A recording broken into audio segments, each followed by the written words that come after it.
नोंदणीकृत बांधकाम कामगारांच्या विविध प्रश्नांसाठी आज नागपुरात संविधान चौकात राष्ट्रवादी काँग्रेस पक्ष शरद पवार गटातर्फे धरणे आंदोलन करण्यात आलं।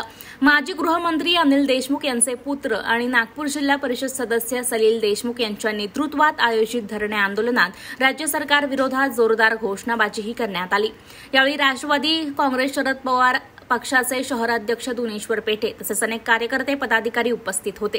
नोंदणीकृत बांधकाम कामगारांच्या योजनेत भाजपतर्फे पक्षपाती धोरण अवलंबलं जात असून काही विशिष्ट लोकांनाच या योजनेचा लाभ देण्यात येत असल्याचा आरोप यावेळी राष्ट्रवादी काँग्रेस पक्षाचे नेते सलील देशमुख यांनी केला। बांधकाम कामगार कल्याणकारी बोर्डाच्या 22 योजना या त्यावेळेस जेव्हा शरद पवार साहेबांच्या नेतृत्वामध्ये लागू झाल्या होत्या, शरद पवार साहेबांच्या नेतृत्वामध्ये सरकार बनली होती, त्याच्यामध्ये तेव्हाच्या मंत्र्यांच्या माध्यमातून लागू झाल्या होत्या। आज आपण पाहाल हे 22 योजना चोरी छुपे भारतीय जनता पक्ष आणि त्यांचे कार्यकर्ते आणि त्यांचे मोठे पदाधिकारी, सर्वसाधारण नाही, मोठे कार्यकर्ते चोरी छुपे आणि चोर दरवाजानी हे राबून राहिले। आणि याच्यामध्ये सर्वोच्च मोठा नेता जो नागपूरचा आहे त्याचा सुद्धा हात आहे। या ठिकाणी हे जे योजना आहेत हे कामगार कल्याणकारी योजना, हे कामगारांच्या योजना आहेत, हे कामगारांच्या परिवाराची योजना आहेत, त्यांच्या मुलाची योजना आहेत, त्यांच्या मुलीची योजना आहेत, घरकुलची योजना आहे, शिष्यवृत्तीची योजना आहे।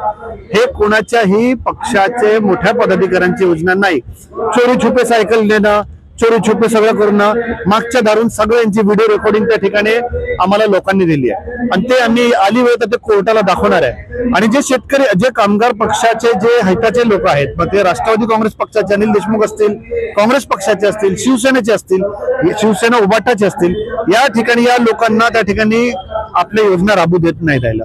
हे फार चुकीचं धोरण या सरकारने अंमलबजावणी करून राहिले आणि येणाऱ्या दिवसामध्ये याची चपराक कामगार त्यांना त्या ठिकाणी दिल्याशिवाय राहणार नाही। माझ्यासोबत चंद्रशेखरजी चिखले पण आहेत, त्यांना पण या विषयाची पूर्ण माहिती आहे।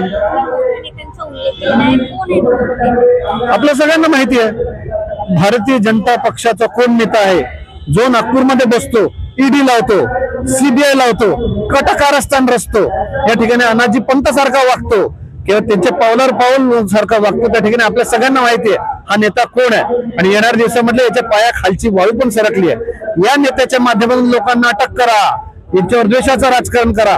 महाराष्ट्र राजकारण ज्यांनी खराब केलं, ज्याला या नागपूर जिल्ह्यातील पूर्ण महाराष्ट्राचे लोक ज्याचा तिरस्कार करतात, या माणसाचा लोक तिरस्कार करतात, असा हा नेता कोण आहे भारतीय जनता पक्षाचा आपल्याला माहिती आहे।